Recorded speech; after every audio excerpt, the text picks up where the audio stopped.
ഈ തീവ്ര വോട്ടർ പട്ടിക പരിഷ്കരണവുമായി ബന്ധപ്പെട്ട ഹർജികൾ ഇന്ന് സുപ്രീംകോടതി വീണ്ടും പരിഗണിക്കുകയാണ്. ഒപ്പം തന്നെ ഉത്തരേന്ത്യയിൽ അതിശൈത്യം തുടരുന്നുവെന്ന വാർത്ത വരുന്നുണ്ട്. വിദ്യാഭ്യാസ സ്ഥാപനങ്ങൾക്ക് അവധിയാണ്.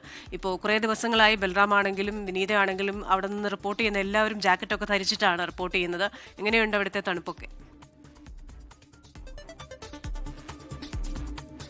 Very good morning Christina.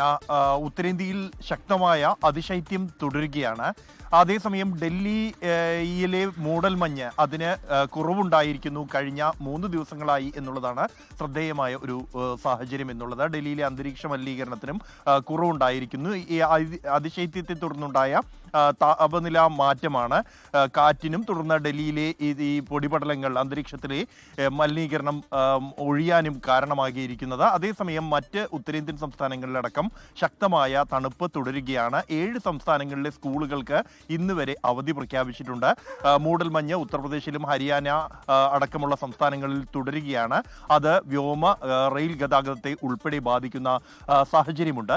ഇതോടൊപ്പം തന്നെ ഇന്ന് സുപ്രീം കോടതി നിർണായകമായ SIR കേസുകൾ വീണ്ടും പരിഗണിക്കുകയാണ്.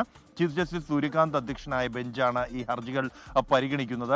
ബീഹാറിലെ SIR നടപടികൾക്കെതിരെ സമർപ്പിക്കപ്പെട്ട ഹർജികൾ, ഒപ്പം തന്നെ അതിനുശേഷം സുപ്രീം കോടതിക്ക് മുന്നിലെത്തിയ ഹർജികൾ എന്നിവയാണ് കോടതി പരിഗണിക്കുന്നത്. പ്രധാനമായും SIRന്റെ ഭരണഘടനാ സാധുതയാണ് സുപ്രീം കോടതിയിൽ വിവിധ സംസ്ഥാനങ്ങളിൽ നിന്നുള്ള ഹർജികൾ, വിവിധ വ്യക്തികളുടെ ഹർജികൾ എന്നിവ ചോദ്യം ചെയ്യപ്പെട്ടിരിക്കുന്നത്.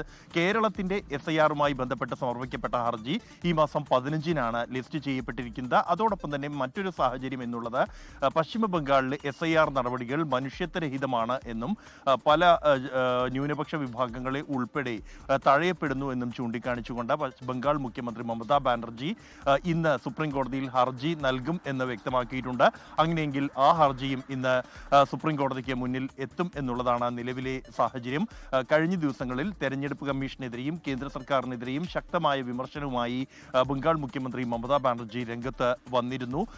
SIR മനുഷ്യത്വരഹിതമായ നടപടിയാണ് എന്നും ഈ SIR നടപടികൾ കൊണ്ട് സംസ്ഥാനത്ത് നിരവധി പേർ ജീവനൊടുക്കുന്ന സാഹചര്യം ഉൾപ്പെടെ ഉണ്ടായിട്ടുണ്ട് എന്നുള്ള കാര്യമാണ് മമത ഉന്നയിച്ചിരുന്നത്. ഈ ഒരു പശ്ചാത്തലത്തിലാണ് താൻ വീണ്ടും സുപ്രീം കോടതിയെ സമീപിക്കുമെന്ന് മമത പ്രഖ്യാപിച്ചത്.